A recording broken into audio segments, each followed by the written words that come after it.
kebetulan kreditur ini adalah kreditur yang ingin klien saya pilot. Jadi kalau dia ikut voting, pasti pilot. Kenapa tidak sah?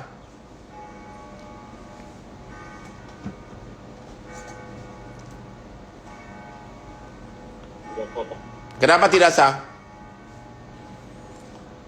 Jadi waktu itu ada voting rapat kreditur di pengadilan niaga, di mana kreditur separatis, salah satu kreditur separatis dengan tagihan $1 miliar ingin klien saya pilot. Dia secure kreditor pemegang agunan fidusia atas tambang batu bara di perut bumi. Bagaimana caranya menyatakan agunan itu tidak sah agar dia tidak bisa ikut voting? Izin menjawab, Pak. Silakan. Tidak boleh, Pak. Pasal 33 UUD 4. Alah, lu belajar dari gua loh. Bumi. Belajar dari gua loh. Masih di bumi, jadi kekayaan negara, Pak. Ah, itu belajar dari gua loh. Lu udah pernah dengar ya? Udah, Pak. Ya, udah pernah. Jawab, Pak. Itulah benar itu. Jadi waktu itu saya sudah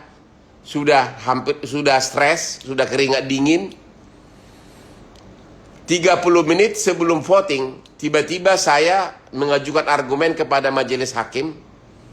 Majelis hakim yang terhormat, saya teringat waktu saya mengatakan begini, saya teringat waktu saya SD di kampung saya nun jauh di Tapanuli, bahwa menurut pasal 33 Undang-Undang Dasar, seluruh kekayaan, seluruh apapun harta kekayaan di perut bumi adalah milik negara. Jadi perusahaan swasta tidak boleh mengagunkan termasuk batu bara di perut bumi. Karena waktu itu yang mengagunkan itu adalah perusahaan swasta, pemegang IUP kepada bank asing. Jadi agunan fidusia atas batu bara di perut bumi itu tidak sah, saya bilang. Jadi fidusianya tidak sah, agunan fidusianya tidak sah, dan oleh karenanya pemegang fidusianya tidak sah. Oleh karenanya dia bukan kreditur separatis. Oleh karenanya dia tidak boleh ikut voting. Oleh karenanya klien saya tidak pilot. Oleh karenanya menang. Oleh karenanya saya dapat honor jutaan dolar. Begitu loh. Itu adalah out of the box thinking within 30 minutes. Oke, ngerti gak? Within 30 minutes. Oke, jadi makanya saya bilang sama kalian bahwa salah satu ciri khas lawyer sukses itu adalah ya memang sudah lahir dari kandungan ibunya by way of sudah biologisnya begitu. Ya. Sudah born to be a lawyer. Oke. Dan memang itu nggak bisa dibuat-buat, itu sudah out of the box thinking gitu loh. Tapi bukan berarti Anda kalah semangat. Kadang itu bisa dibangun, tapi memang agak tipis, ya, agak tipis. Tapi kalau memang berbakat itu benar-benar, Anda bisa lihat dalam debat, orang yang berbakat itu memang within 2 minutes dia bisa putar pendapat lawan dengan begitu indah. Dan satu-satunya cara itu adalah dengan jam terbang yang tinggi. Itu adalah cara terbagus untuk membangun out of the box thinking. Begitu loh, ya. Kira-kira begitu. Ada pertanyaan enggak? Ada pertanyaan lagi enggak? Silakan.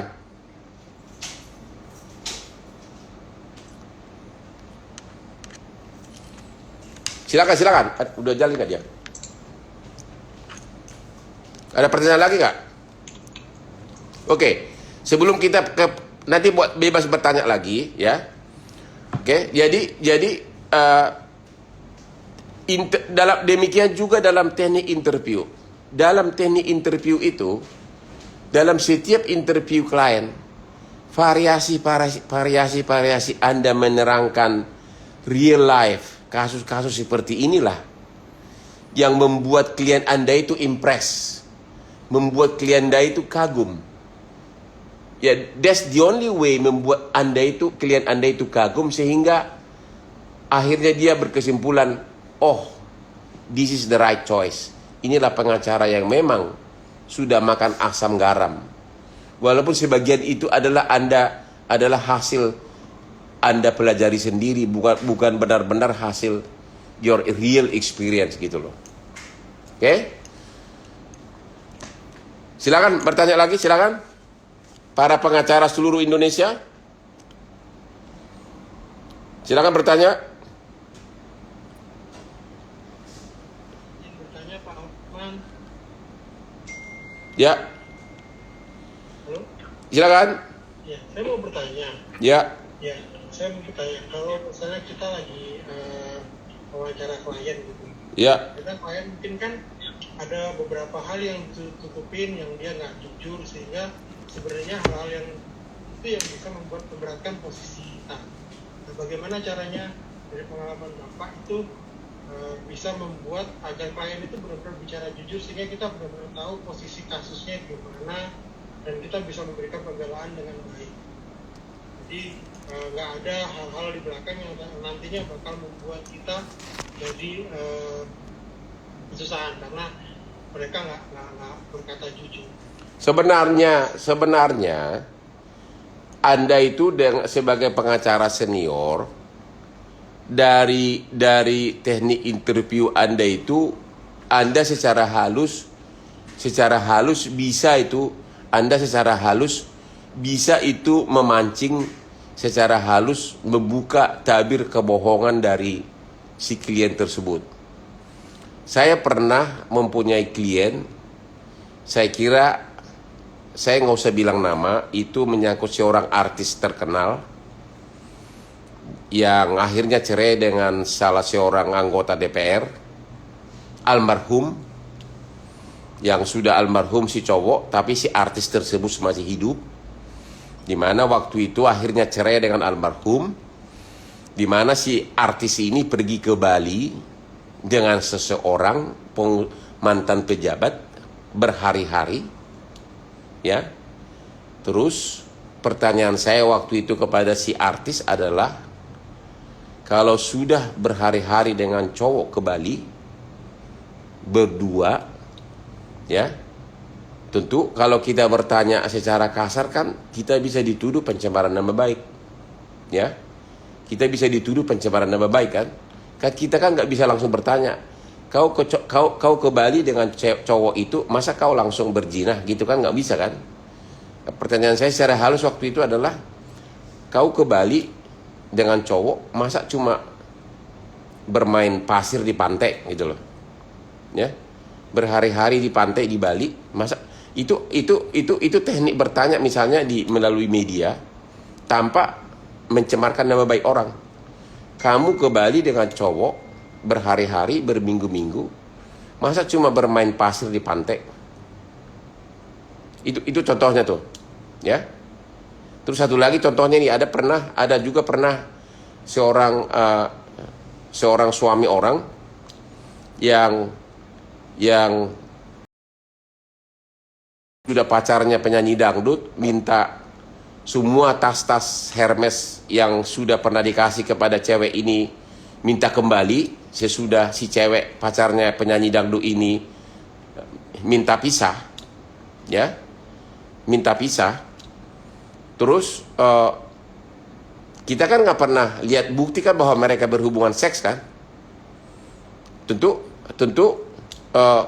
si cewek, teknik bertanyanya melalui si cewek lain, ya. Kita waktu itu mengatakan bahwa oke, saya kembalikan semua tas ini, ya, yang kau beliin untuk saya, tapi kau bisa kembalikan enggak contohnya kenikmatan yang saya berikan ke kamu. Tas diberikan si cowok, si cewek memberikan kenikmatan. Jadi artinya gini, banyak teknik-teknik bertanya kepada klien tanpa harus menyakitinya. Kita tahu bahwa itu adalah suatu kebohongan gitu loh.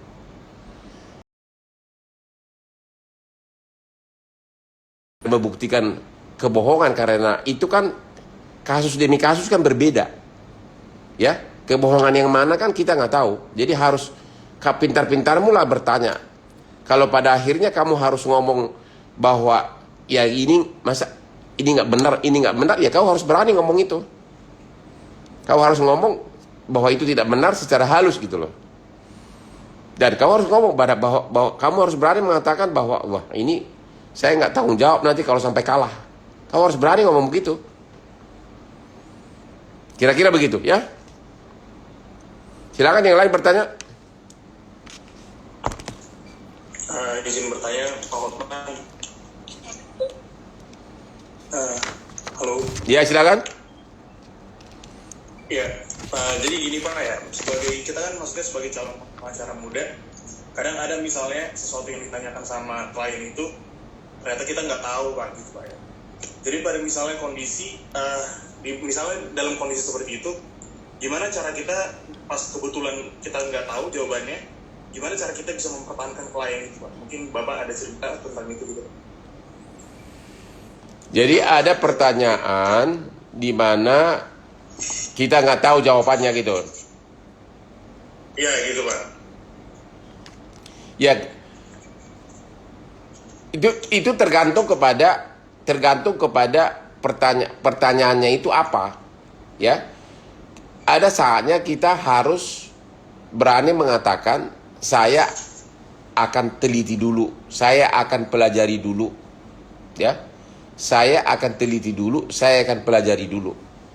Itu teknik yang paling bagus. Jangan bilang tidak tahu. Jangan bilang tidak tahu.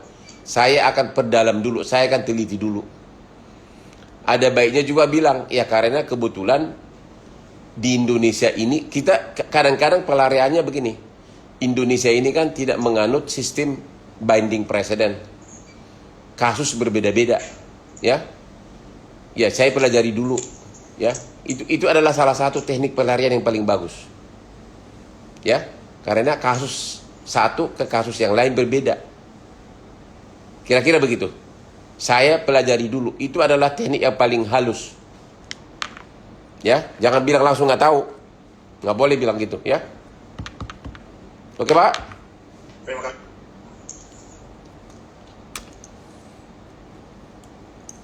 Oke. Kembali lagi kepada teknik interview tadi. Oke. Sekali lagi bahwa pada akhirnya kemampuan kamu dalam menginterview klien akan berkembang seiring dengan perkembangan karirmu dan pengalaman kamu menangani kasus. Semakin banyak pengalaman kamu, semakin dalam jam terbang kamu, semakin dalam juga teknik interview kamu. Ya. Semakin dalam teknik interview kamu, semakin kamu tahu di mana kelemahan-kelemahan daripada dan kekuatan-kekuatan daripada klien kamu. Jadi itu berbarengan langsung. Ya. Karena setiap kasus mempunyai keunikan sendiri-sendiri. Setiap kasus itu mempunyai keunikan sendiri-sendiri. Arbitrasi beda, gugatan perdata beda, ya, kepailitan beda. Jadi dengan semakin dalam kamu tuh akhirnya teknik interviewnya pun beda-beda. Begitu loh. Jadi pengalaman itu, makanya saya selalu bilang sama orang, begitu kamu lulus, minimum 5 tahun pertama itu adalah waktu yang kamu harus pakai untuk bekerja sama orang, terutama di kantor pengacara yang besar. 5 tahun pertama itu. Kamu jangan terlalu bangga kalau kau sudah punya kantor 2 tahun pertama. You know nothing yet. Kamu jangan terlalu bangga kalau kau sudah buka kantor LBH atau kantor apa di mana. You know nothing yet. You hanya tahu tentang pemalsuan, perjinahan. Tapi kau sampai tua pun karirmu akan segitu. Kalau kau bisa masuk di corporate atau di litigasi yang besar, terutama masuk dulu di corporate yang besar di international law firm.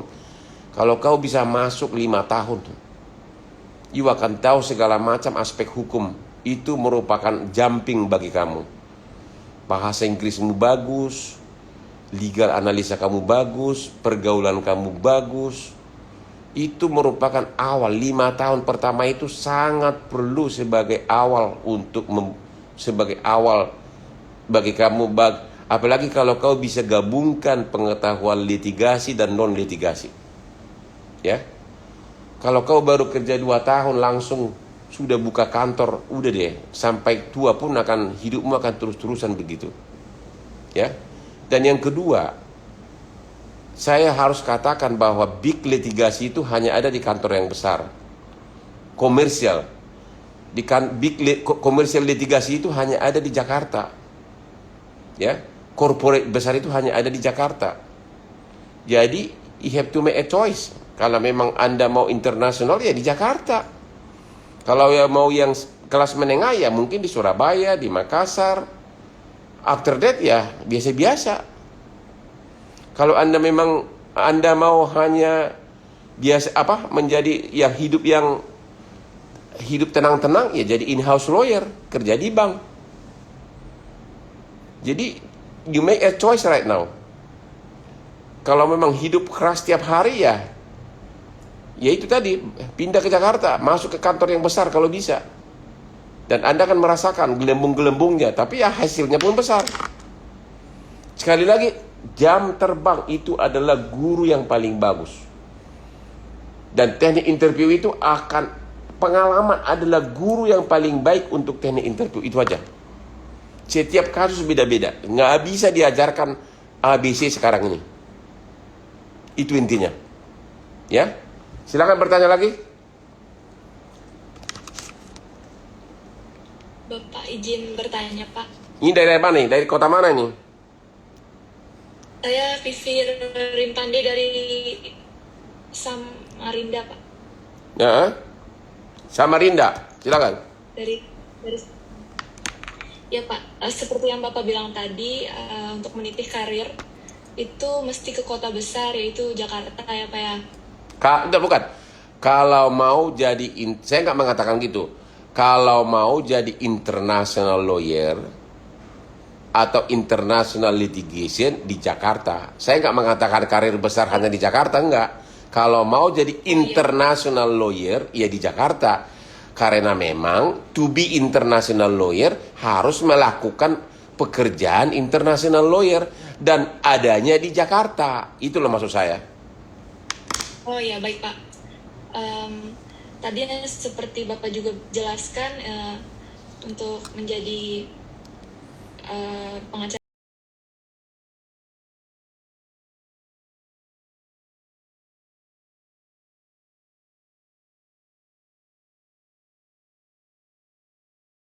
kecil ini bisa meniti karir menjadi pengacara yang sukses, Pak. Dari Bapak sendiri, pendapatnya bagaimana, Pak, ya? Terima kasih, Pak. Selamat malam. Kamu tahu Hotman Paris itu besar di mana? Coba. Kamu besar di mana? Samarinda. Saya besar di Tanjung Selor, Pak. Di mana? Tanjung Selor, Kalimantan Utara. Tanjung Selor, Kalimantan Utara. Tanjung Selor, Kalimantan Utara. Itu Tanjung Selor itu kecamatan atau kota? Kota Madia? Sekarang sudah jadi ibu kota Kaltara, Pak. Dulu cuman desa kecil aja. Sekarang udah jadi ibu kota. Iya, Pak, ibu kota Kalimantan Utara. Berarti penduduknya besar.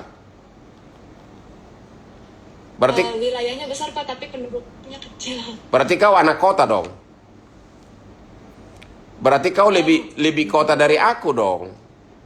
Ya artinya kamu sendiri anak kota, aku sendiri anak desa bisa sekarang dikelilingi artis sama naik Lamborghini. Coba, kenapa kamu anak kota nggak yakin? Ya kan? Saya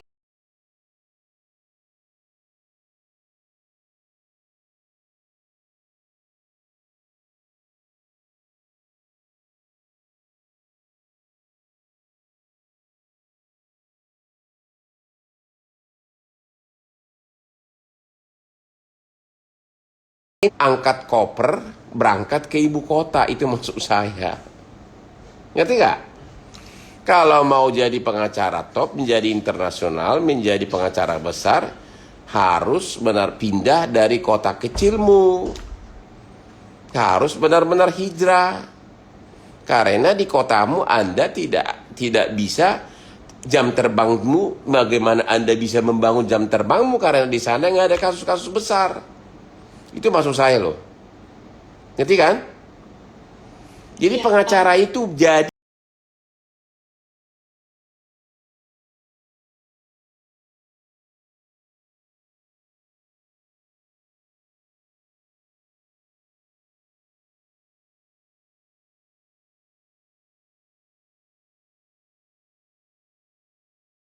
karena kau jadi pengacara internasional, itu maksud saya. Jadi kalau mau ya udah berani, ya pindah ke kota besar, ya bertarung. Itu maksud saya. Soal asalnya dari mana nggak relevan. Ingat, 99% di ibu kota ini adalah anak rantau semuanya. Kenapa harus minder? Ya, 99% Jakarta adalah anak rantau semuanya. Perantau semua. Oke? baik Pak. Oke. Terima kasih banyak Pak. Silakan yang lain.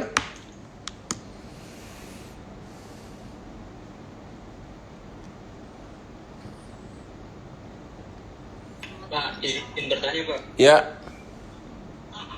Jadi Bapak waktu itu kapan untuk memutuskan untuk membuka law firm sendiri dan apa yang terpenting agar law firm baru Bapak itu dapat berjalan? jadi gini. Waktu Bapak menjadi asosiat, apa Bapak mencari pengalaman atau mencari klien Pak gitu? Terima kasih Pak. Jadi gini. Jadi saya itu begitu lulus paling cepat termuda di Unpar Parahyangan. Saya masuk Parahyangan tahun 78. Lulus tahun 81. Saya langsung diterima di kantor pengacara OCK Ligis yang sekarang masih istirahat di hotel gratis di Lembaga Permasyarakatan Bandung di penjara. Ya, OCK Ligis itu adalah mantan bosku dan 5 tahun terakhir karir beliau sebelum masuk penjara dia adalah sainganku juga. Jadi bos menjadi saingan. Kemudian saya pindah ke kantor pengacara, ke kantor internasionalnya Buyung Nasution.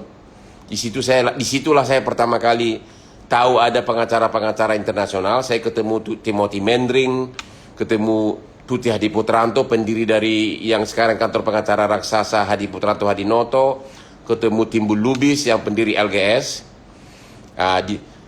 Terakhir sama juga mantan bos saya Adnan Buyung yang pengacara top. Terakhir masa tua beliau, dia juga saingan saya. Terakhir kami ketemu di Singapura. Kami berperkara, saya mewakili, kami bersidang di arbitrase internasional. Kami berhadapan, dia bawa putrinya, saya bawa anak saya. Kita bersidang di arbitrase internasional. Mantan bos sama anak buah bertarung di sidang internasional. Jadi udah 2 kali mantan bos saya lawan bersidang. Kemudian tiba-tiba Profesor Subekti, mantan Ketua Mahkamah Agung yang menulis KUH Perdata, minta saya mewakili Unpar dicalonkan masuk Bank Indonesia. Gubernur Bank Indonesia sekarang adalah teman kelas saya. Masuklah saya ke Bank Indonesia karena saya yakin Bank Indonesia yang di Tamrin itu bakal kaya raya karena temboknya gede-gede. Ya. Padahal di kantor Buyung saya sudah semua teman saya udah pakai Mercedes-Benz. Tapi karena Bank Indonesia itu kan susah masuk.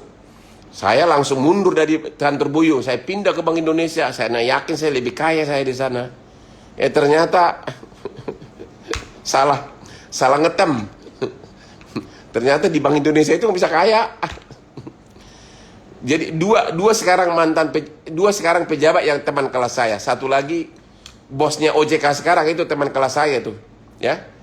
Orang nomor 1 OJK itu teman kelas saya dulu di Bank Indonesia sama Gubernur Bank Indonesia sekarang, ya. Sama-sama masuk kami dulu jadi calon pimpinan di BI, ya. Udah dididik kami akan jadi calon pimpinan. Khusus itu adalah calon-calon pegawai handalan. Tapi akhirnya saya yakin saya nggak akan bisa lagi. Karena bukan pilih, saya yakin hanya saya mundur dari Bank Indonesia. Masuklah saya di kantor pengacara internasional Makarim Taira. Makarim Taira, bapaknya Nadiem Makarim yang Menteri Pendidikan sekarang. Waktu itu Nadiem Makarim masih kecil. Ya, masih suka datang ke kantor, masih kecil. Ya, masih ya gimana sih, masih kecil, masih gua suka cubit kupingnya gitu loh. Sekarang udah jadi menteri. Bapaknya doktor dari Harvard Law School. Nono Anwar Makarim sama bule-bule banyak. Disitulah saya 10 tahun jadi kacungnya berbagai pengacara bule. Waktu itu saya udah bertekad, to be or not to be, I have to be a lawyer. Saya udah bertekad, this is my last choice. Sesudah saya ngalami, waktu saya di Bank Indonesia, I know my personality. Saya tidak cocok jadi pejabat. Saya tidak cocok jadi anak buahnya pejabat. Karena saya tidak suka menjilat. Itu aja. Saya udah yakin personal saya. I want to be free like lawyer. Masuklah saya di Makarim Taira. Bos saya berbagai pengacara bule. Disitulah saya merasakan gojlokan bule. Dari bahasa Batak harus belajar bahasa Inggris. Ya, bayangin coba bahasa Inggris tiap hari yang waktu itu saya masih ingat, saya sama-sama junior sama Anda mungkin tahu ahli hukum agraria kita, Profesor Dr. Ari Hutagalung. Ada yang tahu nggak? Dosen UI. Itulah teman saya sama-sama junior di Makarim Taira. Itulah kadang-kadang teman saya, kadang-kadang kami sama-sama nangis kalau dimaki-maki sama bule. Kita suruh riset, hasilnya dirobek-robek memo kita sama bule-bule. Itu teman saya kadang-kadang suka sama-sama nangis habis dimaki-maki sama bule. Sesudah 10 tahun saya jadi kacung begitu, tapi ya namanya juga orang Batak kan jago survive kan. Akhirnya menonjol saya terus, dikirimlah ke Australia. Kerjalah di Freehill, Hollingdale and Page. Yang sekarang jadi Herbert Smith, yang kantor pengacara yang lawyernya 700 orang. Saya bekerja di Sydney, ya. Nah, disitulah saya makin pede, makanya saya pede banget sekarang. Ingat, salah satu kunci sukses lawyer itu adalah pede, nyali. Makanya saya begitu pede nyalinya, ya. Disitulah saya makin yakin. Karena apa? Tiap hari saya ikut bersidang sama pengacara-pengacara bule, walaupun saya tidak ikut berargumen, kan nggak boleh. Tapi penampilan, ya, makin pede saya hidup ini, ya. Pulang saya dari Australia tahun berapa saya pulang? Tahun 88, ya. Tahun berapa saya pulang? 88, ya. Ini istri saya ada di sini nih. Istri saya ada di depan saya nih. Kalau ada pengacara lain, istrinya sampai 3 kali diusir, 3 istrinya diusir terus. Ini ada pengacara lain loh itu. Mudah-mudahan dia juga nonton ini. Kalau saya, ini istri saya itu ada nonton tuh. Kalau ada pengacara lain, istrinya usir kali ini, kawin lagi, usir lagi, kawin lagi, usir lagi tuh. Tapi tiap hari ngomong Alkitab gitu, ya. Oke. Terus saya pulang dari Australia tahun 89 saya jadi managing partner, jadi pimpinan di Makarim Taira, membawahi 100 lebih pengacara dengan puluhan orang bule. Orang Batak yang dulu Batak tebak langsung menjadi pimpinan. Keren gak sih? Ya, orang Batak yang BTL loh, BTL, Batak tebak langsung. Ya, sudah jadi pimpinan. Begitu gue pulang udah dikasih Mercedes-Benz. Mobil pertama itu sebagai fasilitas. Gaya enggak? Tapi tetap aja makannya di Senayan, makan lapo. Ya, di Senayan tuh, ya. Tapi udah 10. Jadi 10 tahun jadi kacungnya bule, kemudian jadi bosnya bule gua 10 tahun. Jadi saya pernah membawahi puluhan lawyer bule. Orang menganggap saya itu pengacara artis gara-gara gua sering jadi pengacara artis. Enggak, gara-gara saya udah kelamaan jadi berbagai pengacara internasional. Aku itu udah bosan. Akhirnya gara-gara bosan, mulailah menghindari rutinitas. Mulailah memakai artis jadi PR saya kayak Cut Keke, Sophia Lajuba, Itu jadi PR saya dulu. Mulailah. Makanya waktu krisis moneter tahun 98, I really make money. Akulah bos dari bos perkara kepailitan tahun 98. I make a lot of money. Waktu itu belum banyak pengacara kepailitan. Tuh tanya Pak Prabowo itu tuh. Tanya sama dia tuh. Tuh siapa pengacara dia tuh? Tuh Menteri Pertahanan tuh. Nih berani gua ngomong nih. Tanya dia tuh. Itu seluruh keluarganya aku pengacaranya tuh. Sampai sekarang. Ya. Seluruh perusahaan dia, adiknya semua gue yang pegang. Sampai sekarang. Tuh gue berani nih ngomong nih. Ya. Tanya Menteri Menko Ikuin tuh. Tuh Pak Erlangga. Siapa pengacara dia tuh lama. Ya. Tanya Pak Erik, Menek BUMN. Siapa pengacara dia? Ya. Tapi aku karena terlalu pede, makanya aku nggak peduli lagi. Pokoknya yang penting kualitas. Ya. Yang pasti siapapun presiden, gue nggak mau jadi menteri, nggak akan mau jadi menteri. Makanya aku bebas. Kalau jalan di mall, ada menteri, ada Hotman Paris, orang akan lebih banyak minta foto sama Hotman. Udah pasti itu. Kalau dikasih gue jabatan menteri 3 pun, gue nggak akan mau jadi menteri. Kalau dikasih gue jabatan DPR 5 sekaligus, Hotman ada dikasih 5 kursi DPR, gue pasti tolak. Because I'm not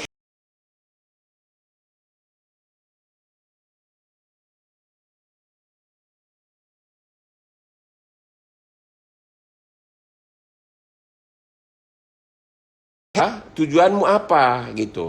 I'm happy right now. Oke. Nah sekarang saya sukses bisnis properti. Sekarang saya sukses lagi. Saya pemegang saham di berbagai outlet Holywing. Jadi kalau cari saya Jumat malam di Holywing, dung gitu loh. Oke. Gitu loh, oke. Sekarang udah ratusan miliar masuk uang saya di Holywing. Oke. Good business. Kalau Anda bulan Mei datang ke Bali, Holywing akan menjadi klub terbesar di Bali. Holywing Gatsu sekarang terbesar. Bentar lagi akan sudah dibangun Holywing SCBD, Holywing Pondok Indah, Holywing udah di mana-mana deh. Hotman ada saham di sana. Satu-satunya pengacara yang sudah masuk bisnis. And I'm happy with that. Itu loh maksud saya. Jadi tidak benar pengacara tidak bisa kaya. Nasihat saya kepada pengacara adalah, ini jangan lupa ini. Begitu Anda punya duit, ikutlah berusaha. Jangan simpan duit Anda terlalu lama. Vakum, menganggur. Saya dulu terlalu lama duit saya menganggur. Anda ikut berusaha. Oke, jangan mau hanya murni dari pengacara. Berusahalah Anda. Duit itu Anda kaya dari berusaha. Jangan murni hanya dari honor pengacara. Oke? Ingat itu. Kelapa Gading Permai dulu adalah kampung Cina. Sekarang sebagian besar kampung Batak. Hotman Paris. Oke? Jangan sombong loh. Saya nggak sombong. Memang fakta itu.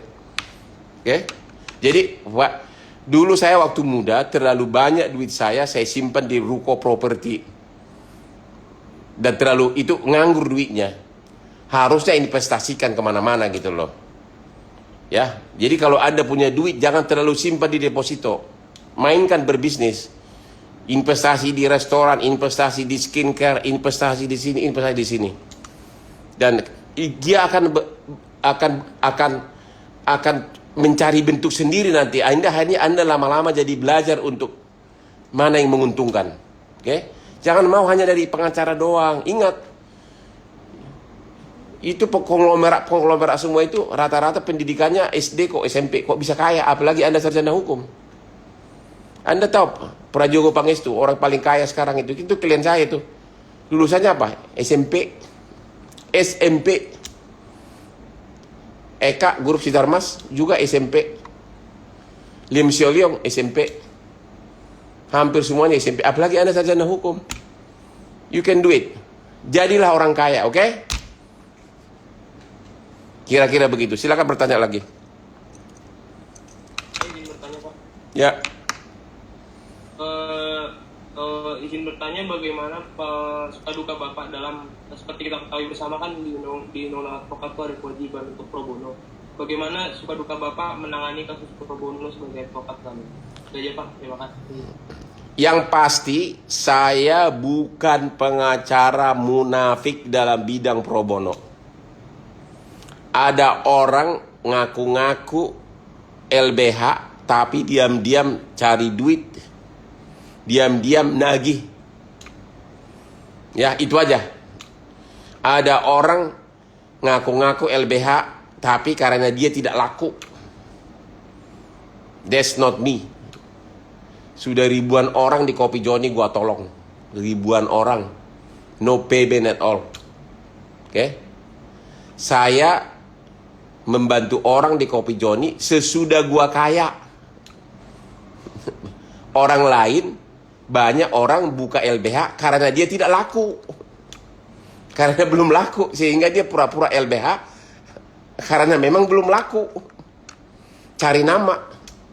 Kalau gue terbalik, gue bantu orang di Kopi Joni karena memang sesudah gue, justru saya sudah keluar dari Taira, sudah gue sangat sukses gitu loh. Ya, jadi memang terbalik sama sekali. Suka dukanya ya saya nggak kuat lagi, kecapean malah.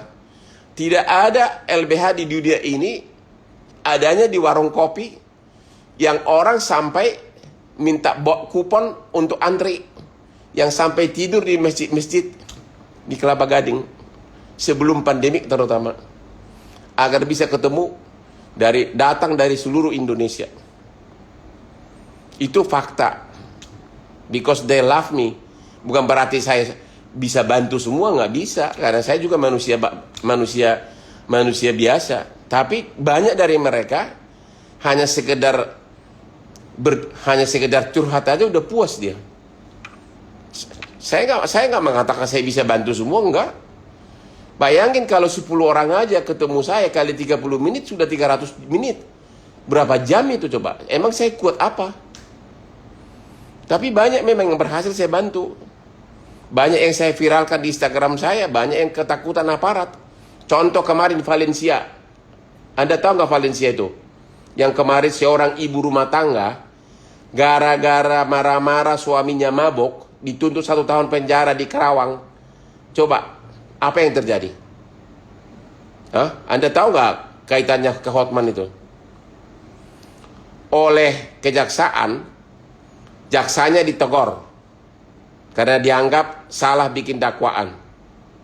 Saya langsung teriak-teriak di Instagram saya. Saya bilang, Bapak Jaksa Agung, ngapain jaksanya ditegur? Kalau sampai di kepolisian lolos, dakwaan lolos, berarti ada yang salah. Jangan-jangan nanti di pengadilan juga lolos, malah dihukum itu wanita.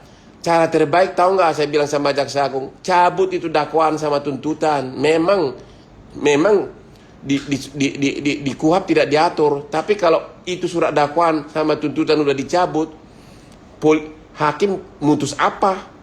Takutnya nanti malah lolos lagi di pengadilan.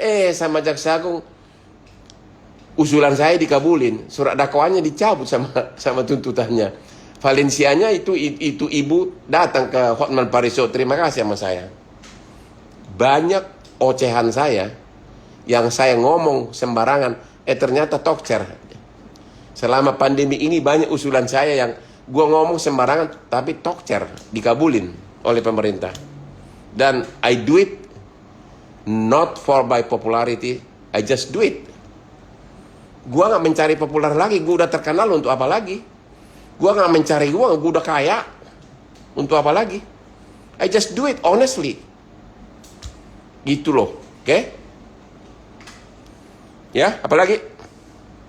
Ada lagi? Udah jam berapa nih?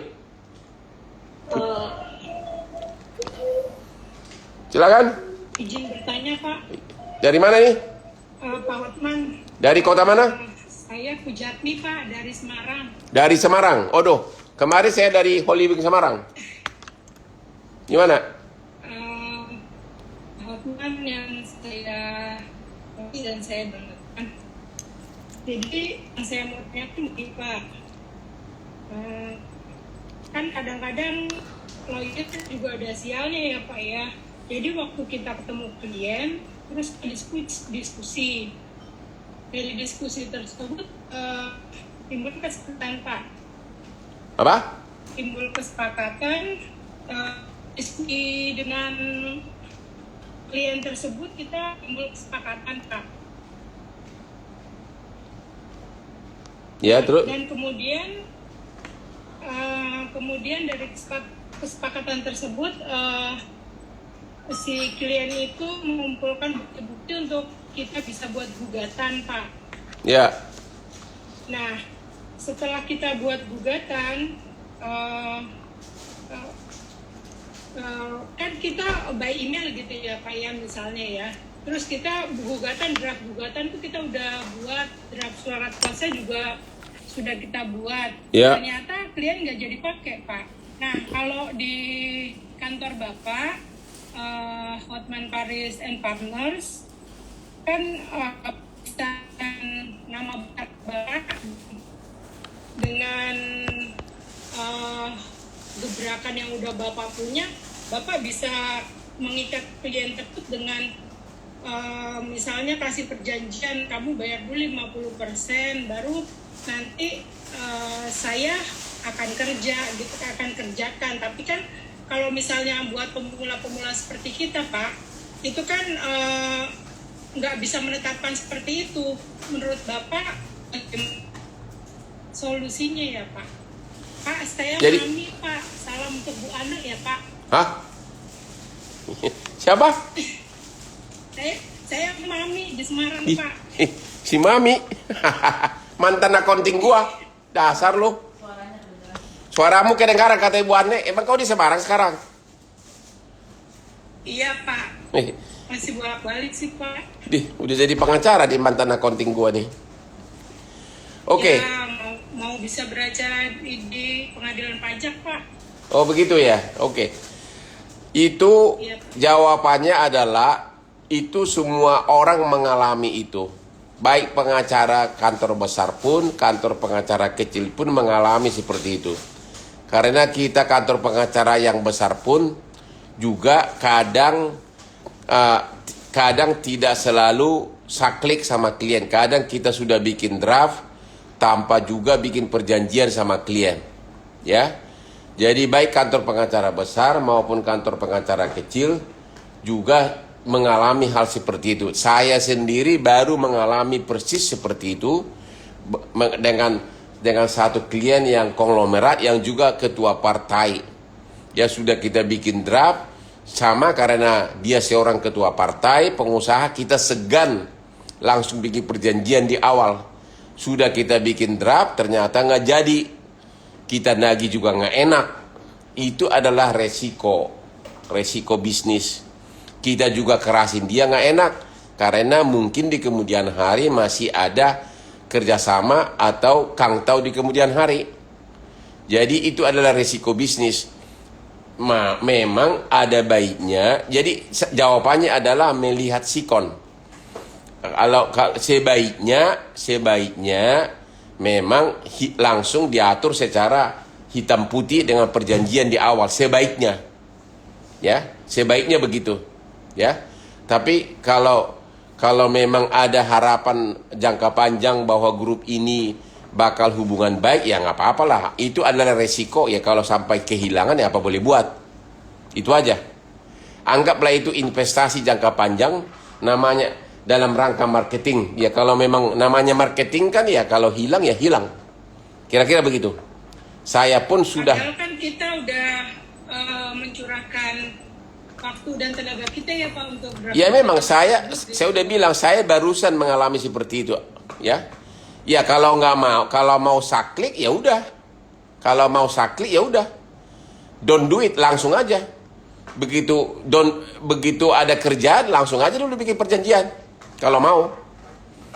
Ya. Tapi nggak bisa maksa gitu, Pak, karena kan kita pemula, Pak, bukan Ya makanya yang udah makanya saya bilang the choice is you, the choice is on your hand. Ya, kalau itulah namanya marketing. Kalau marketing itu kan selalu ada win or loss, selalu ada resiko kehilangan. Namanya marketing itu kan marketing kan adalah bagian dari investasi. Investasi artinya apa? Ada investasi yang sebagian hilang. Kira-kira begitu, ya. Jadi harus rela. Terima kasih, Pak. Harus rela. Harus rela. Oke, Pak. Ya, harus rela. Itulah. Ya saya pun banyak investasi harus kayak sama itu dengan seperti saya seminar kemana-mana, ini kemana-mana, itu adalah bagian dari investasi. Ya. Silakan yang lain. Pak Hotman izin bertanya, Pak. Ya. Iya, selama perjalanan karir Bapak menjadi lawyer, boleh di-share nggak Pak mungkin ke kami calon pengacara juga, kasus paling besar atau transaksi paling besar apa yang pernah Bapak handle? Terima kasih, Pak. Oke, kasus paling besar yang saya tangani adalah ini sudah menjadi public domain, adalah kasus internasional bondnya grup Sinarmas yang puluhan miliar dolar, yaitu international bond. Dan ini juga salah satu penerapan dari apa tadi? Apa tadi? Teknik apa tadi? Aku udah capek kali gue nih. Cara berpikir apa tadi? Out of the box tadi, ya. Itu juga salah satu cara berpikir out of the box, ya. Jadi international bond, ya. Contoh begini. Jadi kalau Indonesia pinjam uang dari luar negeri, ya, Indonesia itu harus, kalau setiap membayar bunga ke luar negeri, harus bayar pajak atas bunga 20%. Ya, pajak atas bunga 20%. Jadi, perusahaan Indonesia kalau mau menerbitkan bond, harus setiap membayar bunga atas bond tersebut harus bayar pajak atas bunga 20%. Biasanya perusahaan Indonesia untuk tidak bayar bunga ke negara, dia mencari perusahaan negara yang ada tax treaty dengan Indonesia, di mana tax treaty tersebut kan pajaknya murah. Ya, jadi misalnya gini, Indonesia mau menerbitkan bond di Amerika dengan rakyat dengan perusahaan di Amerika. Kalau langsung Indonesia dengan Amerika, maka perusahaan Indonesia harus bayar pajak 20%. Karena antara Indonesia dan Amerika tidak ada tax treaty. Sementara Indonesia dan Belanda ada tax treaty. Jadi caranya adalah Indonesia mendirikan perusahaan kosong di Belanda. Oke? Jadi Indonesia nanti menerbitkan bond dengan perusahaan Belanda. Kemudian Belanda menerbitkan bond dengan perusahaan di Amerika. Jadi mutar dari Indonesia ke Belanda, Belanda ke Amerika. Harusnya kan Indonesia langsung ke Amerika. Tapi karena mutar antara Indonesia dan Belanda kan ada tax treaty kan, pajaknya berkurang 50%. Ya. Karena antara Indonesia dan Indonesia dan Belanda ada tax treaty. Pajaknya berkurang 50%. Sementara perusahaan di Belanda itu adalah perusahaan kosong yang kita dirikan. Ya. Pemerintah Indonesia rugi 50%. Ya, karena pajaknya lebih murah. Bayarnya ke pemerintah Indonesia berkurang 50%. Ya. Terus saya batalkan bond tersebut dengan dasar 1320. Ingat, pasal 1320 KUH Perdata. Bertentangan dengan undang-undang, kausa tidak halal. Kenapa kausa tidak halal? Karena melanggar tax treaty. Kenapa melanggar tax treaty? Karena tax treaty itu kan disahkan dengan undang-undang. Kenapa melanggar tax treaty? Karena tax treaty itu mengatakan bahwa yang bisa menikmati tax treaty tersebut hanya perusahaan yang benar-benar doing business. Artinya antara perusahaan Indonesia dan Belanda itu harus real company. Sementara perusahaan di Belanda itu kan perusahaan kosong. Contoh seperti BVI, perusahaan kosong. Sementara tadi kan perusahaan di Belanda itu kan hanya perusahaan boneka kan. Oke, perusahaan kosong. Ya, saya waktu itu membatalkan bondnya itu dengan alasan melanggar undang tax treaty, merugikan Indonesia, melanggar undang-undang, kausa tidak halal, melanggar 1320, oleh karenanya batal. Terjadilah perdebatan waktu itu di pengadilan. Memang memakai perusahaan kosong itu adalah hal biasa waktu itu, memakai perusahaan BPI dan sebagainya. Waktu itu saya masih ingat salah satu mantan dirjen pajak dipakai oleh perusahaan dari Amerika berdebat dengan saya di pengadilan. Dia mengatakan begini, sudah terbiasa memakai perusahaan BVI, perusahaan kosong untuk transaksi internasional. Sudah terbiasa. Oke, nah ini nih. Sudah terbiasa.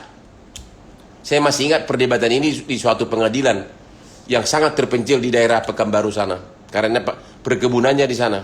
Dia bilang, sudah terbiasa.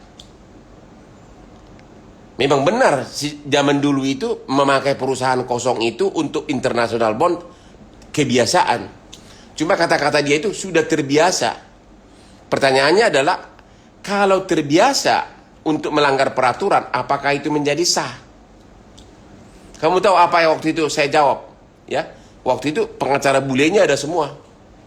Pertanyaan saya gampang, saya bilang, Anda sering nggak pergi ke kota, ke Glodok? Saya bilang, Anda sering.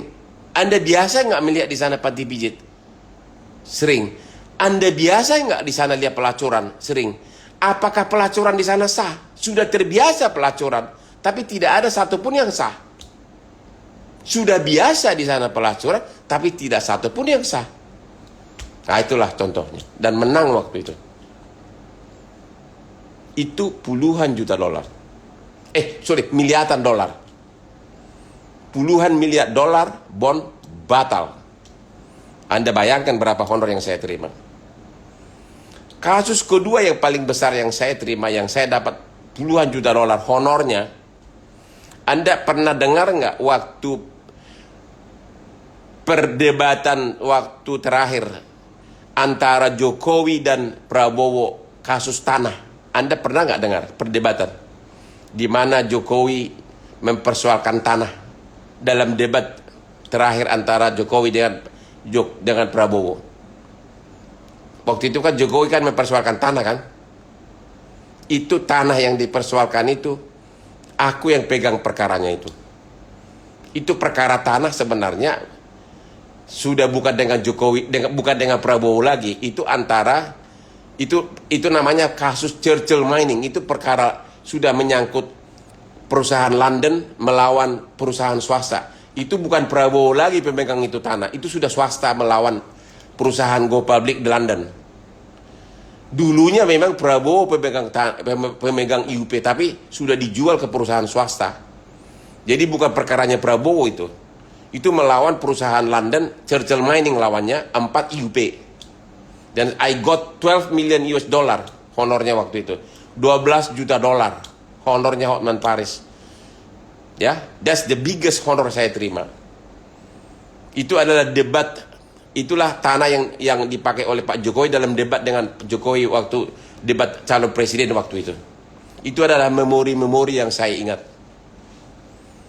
Oke? Dan honor yang paling berharga yang pernah saya terima bukan uang, tapi pembunuhan wanita umur 7 tahun di Bali. Anda masih ingat? Ada yang ingat nggak? Saya sampai lupa malah. Hah? Siapa? Siapa? Angelin.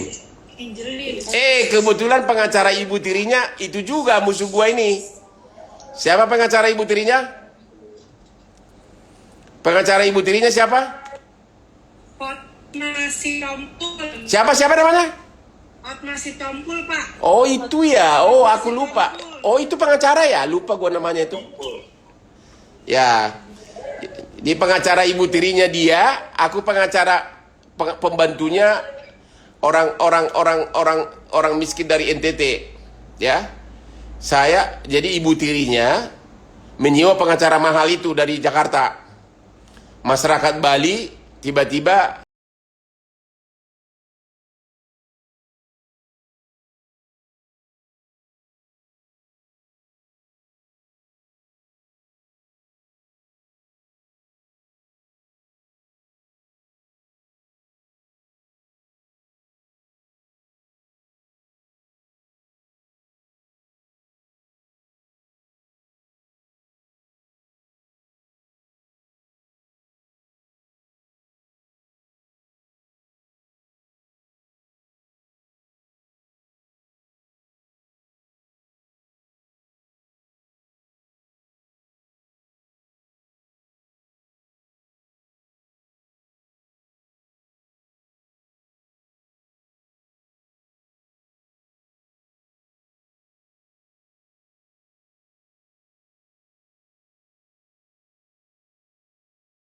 ya ketawa seluruh persidangan. Terus yang kedua, di tubuh si hasil visum Angelin itu ada 32 luka. 32 luka. Ya. Saya tanya di sidang, kalau seorang wanita kecil 32 luka, ya, kalau dia dianiaya pembantu, kan dituduhkan yang menganiaya pembantu, bukan ibu tirinya. Kalau sampai 32 luka, nggak mungkin, berarti dia sudah menderita sekian lama. Berarti nggak mungkin ibu tirinya nggak tahu. Nggak mungkin seisi rumah nggak tahu kalau sampai seorang anak kecil dianiaya segitu lama. Karena berarti penganiayaannya berhari-hari. Ya kan? Berarti ibu tirinya tahu atau ibu tirinya pelakunya. Oke, itu satu. Oke. Kemudian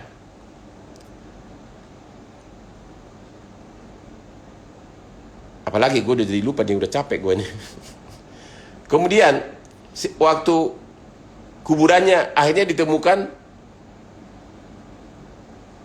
mayatnya ditemukan di dalam lubang tanah yang cuma 2 meter dari kamar tidur dari ibu tiri ini. Yang selama ini tuh lubang itu ada. Dan lubang itu tiba-tiba tutup rapi. Kok si ibu tiri nggak tahu lubang yang selama ini tutup rapi? Kok bisa ketutup? Dia nggak heran. Dan waktu digali lubang ini penuh dengan air mayatnya ini dalam tanah.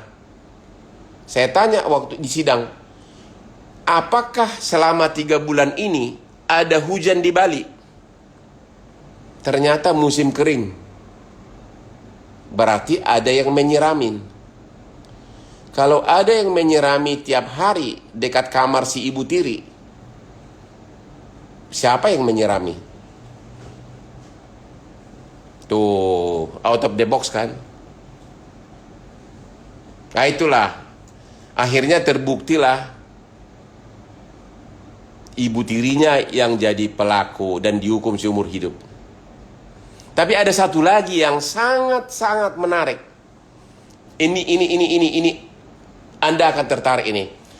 Waktu rekonstruksi pembunuhan, saya tiba di Bali, saya tiba di tempat rekonstruksi. Saya dengan si Agus ini sudah tunggu dari jam 8. Polisi semua sudah ada. Semua masyarakat sudah nunggu. Ya. Kebetulan pengacaranya si ibu tiri ini yang tadi Anda bilang itu, yang saya nggak suka sama orangnya, ya, terlambat datang, pesawatnya terlambat datang. Jadi terpaksa kita nunggu. Kita nunggu 2 jam di rekonstruksi. Saya sama si Agus ini, si yang dituduh membunuh, lama kita duduk ngobrol. Oke. Sesudah 2 jam, saya baru sadar. Ngomong-ngomong, ibu tirinya mana? Saya bilang. Ternyata ibu tirinya ini cuma 2 meter dari kita. Saya tanya sama si Agus, kamu sejak kasus pembunuhan ini, kamu udah pernah ketemu gak sama ibu tirinya? Belum. Ini udah pertama kali ketemu. Wah, Kalau ini baru pertama kali ketemu, kalau benar ibu tirinya itu sayang sama anaknya itu, dia pasti akan jambak kamu. Pasti akan datang, kaulah pembunuh anak saya. Ternyata baru pertama kali ibu tirinya ini ketemu si Agus yang dituduh membunuh. Sama sekali ibu tirinya ini tidak marah sedikit pun sama si Agus ini. Coba bayangkan, kalau seorang ibu melihat pembunuh anaknya pertama kali, pasti ngamuk kan? Benar nggak? Tunduk dong yang cewek-cewek, coba. Ya pasti marah dong kalau Benar, Pak. kalau pertama kali melihat pembunuh anaknya. Kamu kurang ajar, lalalala. Jadi kamu baru pertama kali, iya baru pertama kali. Ternyata ibunya ini diam saja. Waduh. Di situ saya baru yakin, berarti bukan kau pembunuhnya, saya bilang. Itulah honor yang paling besar. Begitu dia bebas, bukan dia pembunuhnya, dia mencium kaki saya, bersimbah di kaki saya. Itu lebih mahal dari honor saya yang 12 juta dolar itu. Makanya saya bilang jangan pernah tawarkan saya jabatan menteri. Aku nggak butuh. Aku lebih suka main TikTok sama Nikita Mirzani. Itu aja. Oke? Udah jam 9 nih ah. Pertanyaan terakhir silakan. Gimana? Ada dari Rian nggak? Ada calon pengacara dari Papua nggak nih? Pak Hotman, selamat malam Pak. Ya. Ya, saya Alfian Pak. Sebelumnya Pak, saya ini Pak, saya kerja sama Ibu Meli Darsa Pak. Oke. Ya, saya ingin bertanya Pak, ini mungkin dari pengalaman saya juga. Putri saya di situ terakhir. Putri saya di situ. Felicia. Betul Pak. Iya. Kita kan sering menemukan ya Pak klien dengan beragam karakter Pak. Maksud mereka yang demanding juga Pak. Misalnya minta kita hasil kerja saat saat sedang periode libur lebaran atau akhir tahun ya Pak. Dan untuk klien-klien yang ini Pak, di kantor kita pun juga lawyer sendiri juga menanggapi permintaan ini beragam Pak. Ada misalnya ada yang mengiyakan klien kita maunya apa, tapi ada juga misalnya dalam tanda kutip ya Pak, mengedukasi klien misalnya memberikan pengertian, bilang misalnya apologize for expecting some delays from us, kan dijelaskan juga misalnya kita sedang masa liburan, lalu kita banyak yang cuti, yang lagi family time dan sebagainya. Nah menurut Bapak dalam situasi seperti ini Pak, di mana maksudnya sikap mana yang lebih patut kita ambil? Apakah kita tetap mengiyakan aja Pak, klien kita maunya apa dengan konsekuensi terburuk ya dalam tanda kutip klien mungkin jadi semena-mena sama kita, atau betul kita perlu mengedukasi klien kita, minta pengertian dari klien kita, tapi dengan konsekuensi terburuk juga klien mungkin nggak puas sama kita. Concern juga ya Pak, kita kan lawyering itu workload-nya cukup tinggi ya Pak, dan kita pun juga sebagai manusia kita juga mungkin ada titik batasnya Pak. Dan ini kan saya juga, kebetulan saya belajar juga dari Mbak Felicia juga yang memang concern juga misalnya sama mental health dan sebagainya Pak. Demikian dari saya Pak. Nggak, gimana tadi kalau misalnya klien minta apa maksudnya? Misalnya Pak, kita diharapkan ada kalau misalnya kita mengiyakan klien kita yang demanding mungkin Pak, itu kan konsekuensi terburuk ya klien bisa semena-mena sama kita. Tapi kalau misalnya kita memberikan pengertian ke klien misalnya, itu kan mungkin konsekuensi terburuknya klien nggak puas sama kita. Nah mungkin sebaiknya sikap mana yang perlu kita ambil ya Pak? Itu aja Pak. Ya itu kembali lagi kepada we are doing business. Itu aja. We are doing business, ya. Jadi selama we do the maximum, ya do the maximum, ya. We do the maximum, ya. Kalau memang kita bisa the maximum, ya the maximum. Kalau nggak bisa, ya nggak bisa. Itu aja. Selama bisa dalam batas limitasi, ya do the maximum. Kalau memang nggak bisa, apa boleh buat?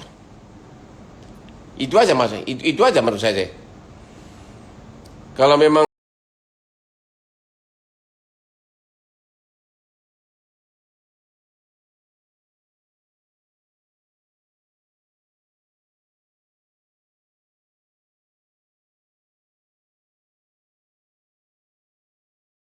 jadi ada dua hal yang berbeda. Sebagai partner tentu akan earning money as much as possible.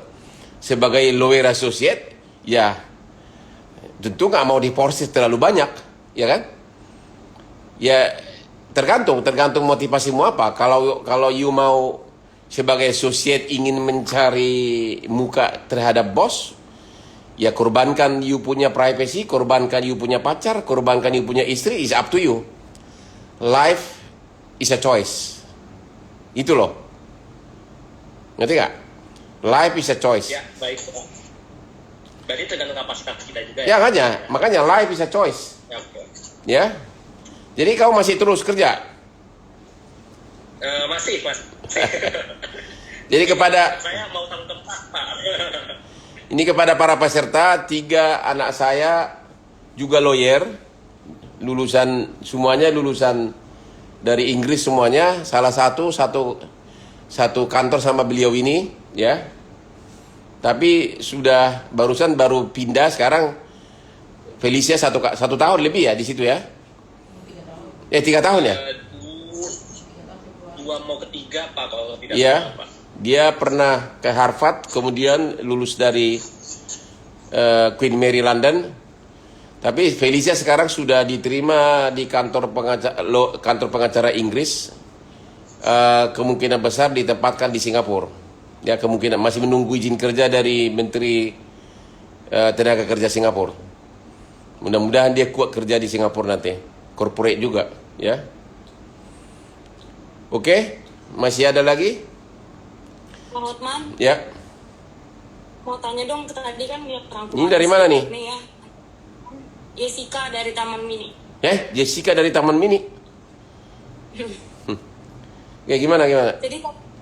Jadi tadi lihat nih rangkuman dari Pak Hotman, di situ ada conflict of interest yang dikaitkan dengan objek produk dari advokat. Nah, aku mau minta di refresh lagi tentang conflict of interest dikaitkan dengan objek produk dari advokat itu realnya di lapangan tuh contohnya kayak gimana, Pak? Itu yang dirangkuman ya? Ntar gue baca lagi nih.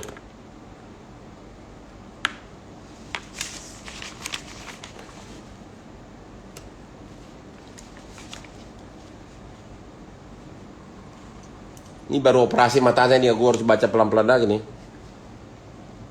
Siap, Amang.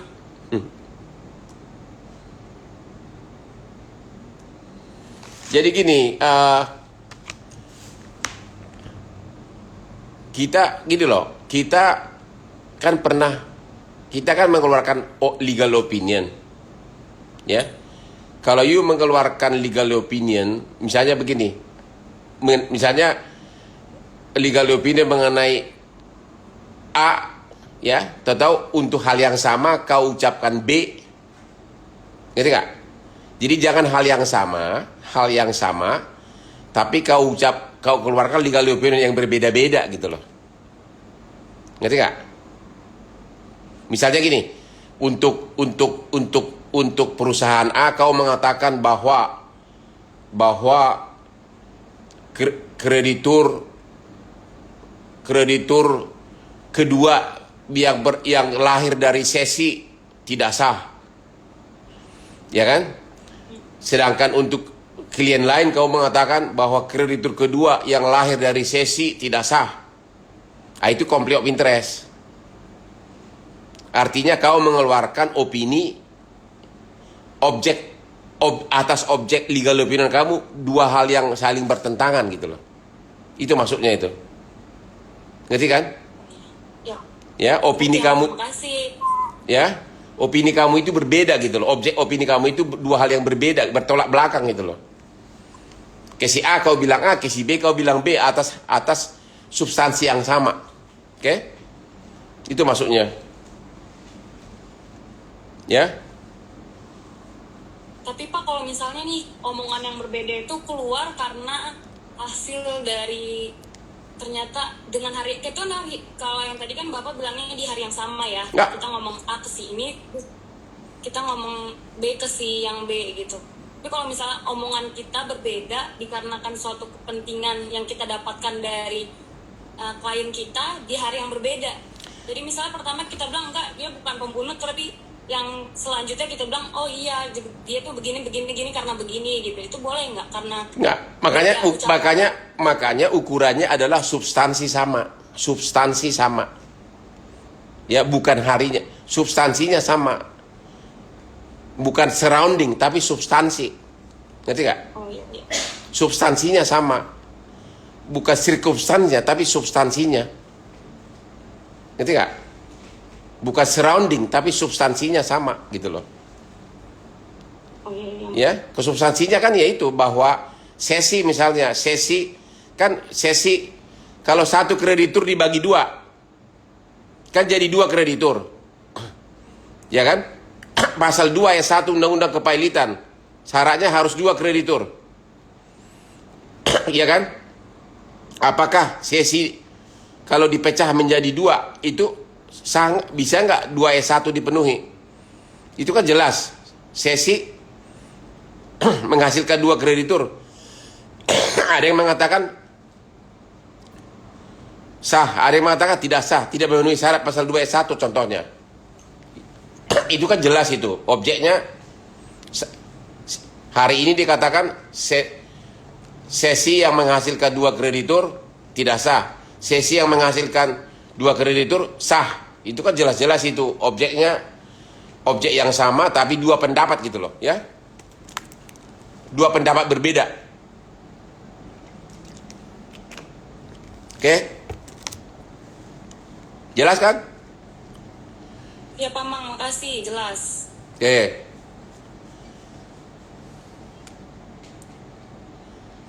Atau contoh aja deh, misalnya nih.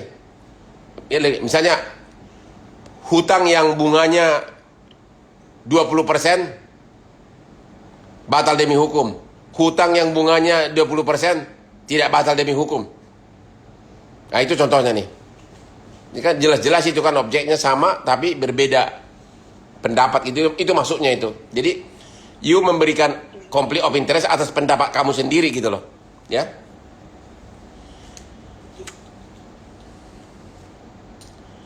Gimana panitia? Udah cukup? Ya, baik Pak. Terima kasih atas kehadirannya malam ini dan peserta juga terima kasih atas kehadirannya. Sampai jumpa di jadwal selanjutnya. Terima kasih Pak Hotman dan seluruh peserta. Selamat malam, selamat beristirahat. Dan jangan lupa, apalagi jangan lupa Instagram Hotman Faris Official. Oke. Sudah 6,2 juta. Siapa? Karena di sana banyak berita-berita hukum. Ya. Terima kasih Pak. Tapi ada satu lagi, kalau nggak apa-apa, boleh juga catat WA-nya 0877, nggak apa-apa. Tapi ntar IG gue matiin dulu. 0877, cari 0877 8236. Tapi bukan untuk melamar ya. 0877 8236 9873. 0877 8236 9873. Buat magang boleh Pak. 0877 8236 9873 ya. Kalau mau nanya siapa penyanyi di Holy Wings, baru nanya ke saya di situ ya. Show mana di Holy Wings nanya. Ya Pak. Oke, selamat malam semuanya ya. Bye. Yuk. Bye. Yuk. Terima kasih Pak. Terima kasih Pak. Sampai jumpa di Holy Wing. Yuk. Ketemu di Holy Wing Pak. Selamat malam. Terima kasih Pak.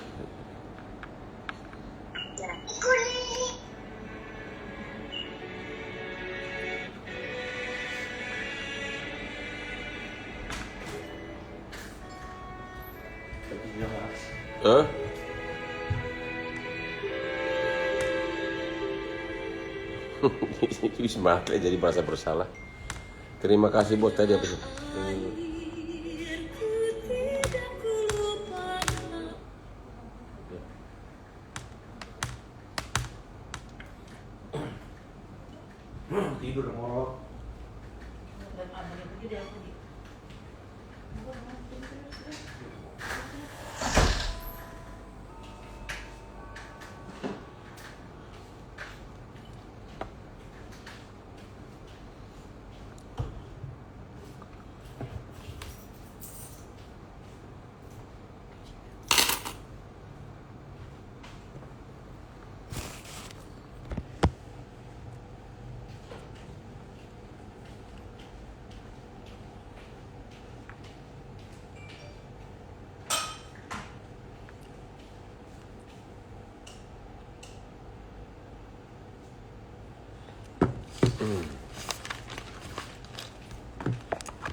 Udah masuk hotel dia?